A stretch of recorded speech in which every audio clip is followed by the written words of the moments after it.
What's up, guys? Coach Vassar. Thank you for joining me with OTF Audio Daily Beats.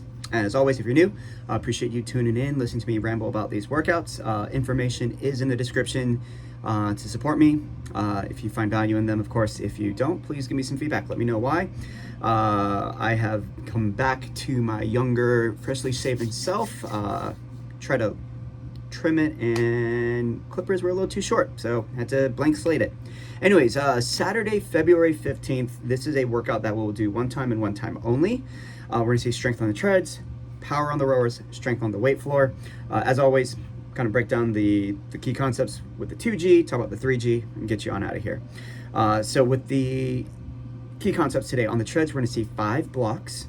The first 4 are decrease in hills, starting each block at a high incline, and then lowering it every 1 minute.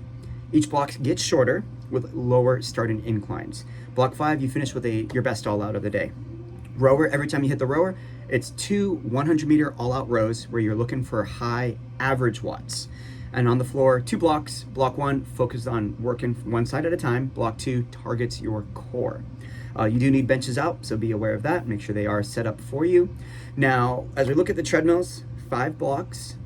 The first block is the longest one at 5 minutes. Each block will decrease by 1 minute with a 90-second walk recovery in between.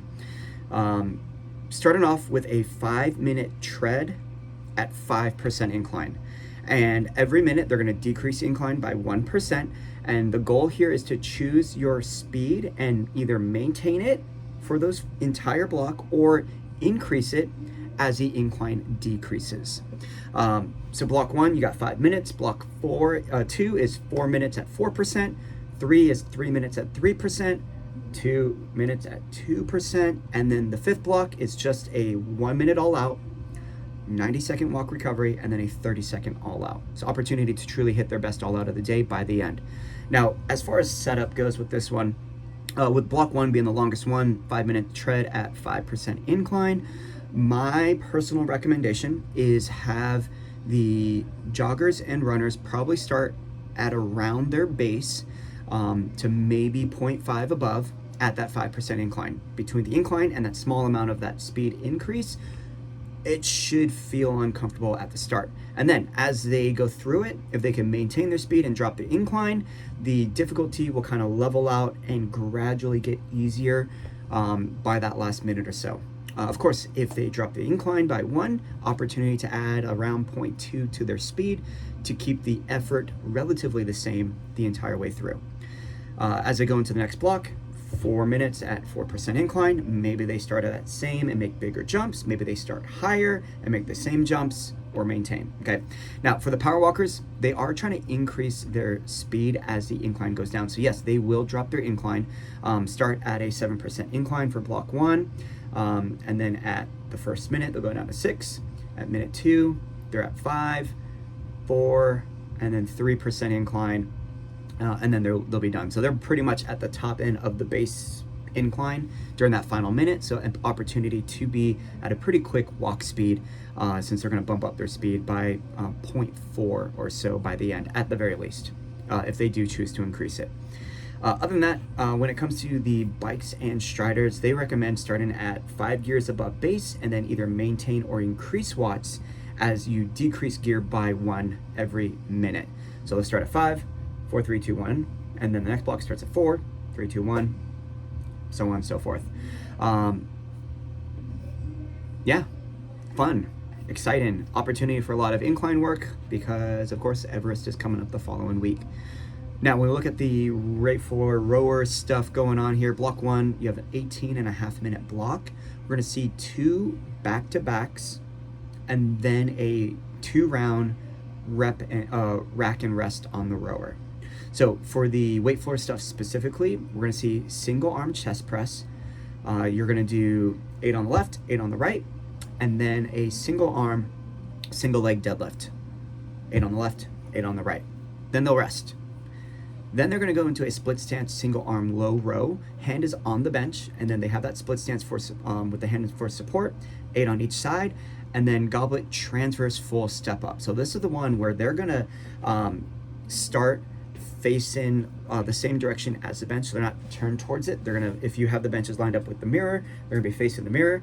They'll step up, and as they come up, they rotate and put both feet on the bench, come all the way back down. Of course, dumbbells here. They could go body weight if they have any issues with the balance and stability, but they'll do 8 on each side. Of course, they could do a lower bench as another alternative. So between the low row and the step up, they'll do those, rest, and then they tackle the row. Now, the rower here is we do have to use the 100-meter stored program because we're going to check and remember average watts. So we're not looking for the absolute peak, but we rather want to see is like what were they able to hold on average from every stroke of those 100 meters. So by doing that stored program, once they finish the row, they rack their handles, they rest, they let the water settle and stop. If they go back to stored programs, hit 100 meters, that previous row will show up and it will display the average watts. Okay, so then their goal here is when they do their second attempt, can they keep their instantaneous watts, or what the screen is showing every time they drive back, can they keep that number about the same or higher than what their average was? Because then, of course, their average will be either the same or more. Okay, once they've done 2 rounds of that row, they're back to the unilateral work with the single arm chest press and the deadlift. Plenty of opportunity on this longer block for at least 2 full rounds, and then do the weight floor one more time, maybe get back to that row. Block 2 is a shorter 3-minute block here, and it's going to be timed up with the final block on the treads. They have 3 minutes, and the goal here is to complete 3 rounds of 2 core movements and then get to the bonus, which is the low plank, until time is called. So they'll start with pretty high reps of a 10 rep, 8 rep, 6 rep high plank pull through, and then 20, 16, and 12 reps of the bicycle crunch. So 10 pull throughs, 20 crunches, 8 and 16, 6, 12, and then they hit the low plank until we call time. Knowing with this higher rep count, if they of course go really slow, it will be pretty tough for them to get through it. But if they blaze through it really fast, then they're going to get to that bonus.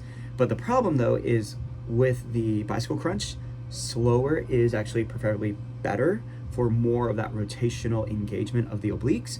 And then the high plank pull through, going slow, you know, you're planted on one arm, you're having to lift up that dumbbell, going slow, that requires a lot more strength to move that weight under that slow tempo. So if anything, a good challenge is to try to go as slow as you can without any rotation in the pull through. Really go slow, get that contraction in that bicycle crunch, and try to get through your 3 rounds. Don't worry about getting to the bonus, just try to do the 3 rounds and get as much core activation as possible if they really want to feel the most work from it. Now when we look at the 3G blocks on the treads, we're going to see 3 blocks. On the rowers, you got 3 blocks, and then on the weight floor, it's 1 long block. Okay, so for the treads, we're going to see the 5, 4, and 3 minute blocks. 5-minute tread at a 5% incline, drop the incline by 1% every minute. Then there's only 1 minute walk recovery, get back to base when they're ready, then start the next tread block. Block 2 is going to be 4 minutes, starting at 4%. Block 3, 3 minutes, starting at 3%. And then 2, and then the final minute is at flat road, and the goal is to increase intensity during that final minute. So opportunity to increase their speed so it feels like an all-out, but not necessarily a true all-out, so you don't necessarily need to call them 2 or more of their base, 10% or greater. So just make sure they add to it so they feel like they need that walk at the end. Now for the rowers, we are going to see a circuit of a row and then a body weight exercise.